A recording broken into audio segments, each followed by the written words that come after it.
મહાનગરપાલિકાનું આજે શાળાની બાલિકાઓ સાથે જનરલ બોર્ડ યોજાયું હતું, જેમાં શાળાના વિદ્યાર્થીનીઓ મેયર, મહાનગરપાલિકા કમિશનર અને કોર્પોરેટરો બન્યા હતા। બાલિકા દિવસની ઉજવણીના ભાગરૂપે આયોજન કરવામાં આવ્યું હતું। શાળાની વિદ્યાર્થીનીઓ દ્વારા આખી સામાન્ય સભા યોજવામાં આવી હતી, જેમાં કોર્પોરેટર બનેલી વિદ્યાર્થીનીઓએ પ્રશ્નોત્તરી પણ રજૂ કરી હતી। શાળાની વિદ્યાર્થીનીઓએ મહાનગરપાલિકાના જનરલ બોર્ડની તમામ કામગીરીની પણ માહિતી મેળવી હતી।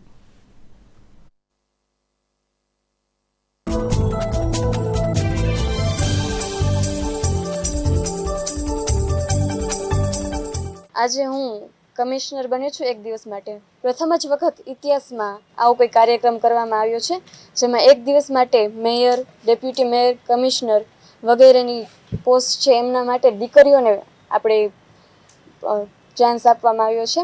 હું પોતાની જાતને ગર્વ અનુભવું છું કે હું આજે એક દિવસ માટે કમિશનર બની છું। અનુભવ એવું કહેવાય કે આપણને શબ્દ ન મળે અનુભવ કહેવા માટે, કેમ કે પ્રથમ જ વખત આવો કોઈ કાર્યક્રમ આપણી સરકાર દ્વારા કરવામાં આવ્યો છે અને ઇતિહાસમાં આજ સુધી આવો કાર્યક્રમ પહેલી જ વાર થયો છે।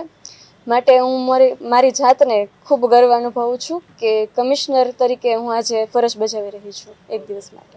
આજે 24મી જાન્યુઆરીને દિવસે આજે દીકરીઓ માટેનો રાજ્ય સરકારના અને કેન્દ્ર સરકારના સંયુક્ત ઉપક્રમે તેમજ રાજકોટ મહાનગરપાલિકા અને જિલ્લા પંચાયત દ્વારા આજે એક તેજસ્વીની દીકરીઓનો કાર્યક્રમ રાખેલો હતો।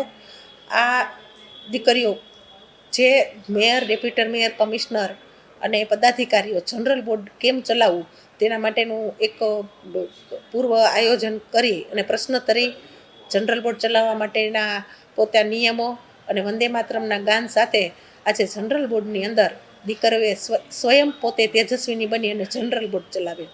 આ કાર્યક્રમની અંદર દીકરીઓને પ્રાથમિક ભૂમિકા એક જાણવા મળશે કે કોર્પોરેશનની અંદર કોઈ પણ વિકાસના કામ થતા હોય, ઠરાવ થતા હોય, નિયમોની બાંધછોડ થતી હોય તો જનરલ બોર્ડની અંદર દીકરીઓ જ્યારે રૂબરૂ એને અનુભવ કર્યો કે વંદે માતરમ ગીત સાથે તેમજ પ્રશ્નોત્તરી દ્વારા કોઈ પણ રાજકોટના વિકાસની ચર્ચા કરવામાં આવે છે અને આખું જનરલ બોર્ડ કેવી રીતે ચલાવવું અને જનરલ બોર્ડ કેમ ચલાવવામાં આવે છે અને જનરલ બોર્ડ ચલાવવા માટે કોની મુખ્ય ભૂમિકા હોય છે તેની જાણકારી તેને મળે છે।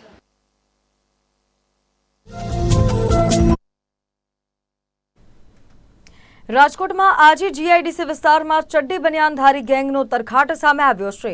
3 જેટલા કારખાનાના તાળા તૂટ્યા હોવાની વિગતો પ્રાપ્ત થઈ છે।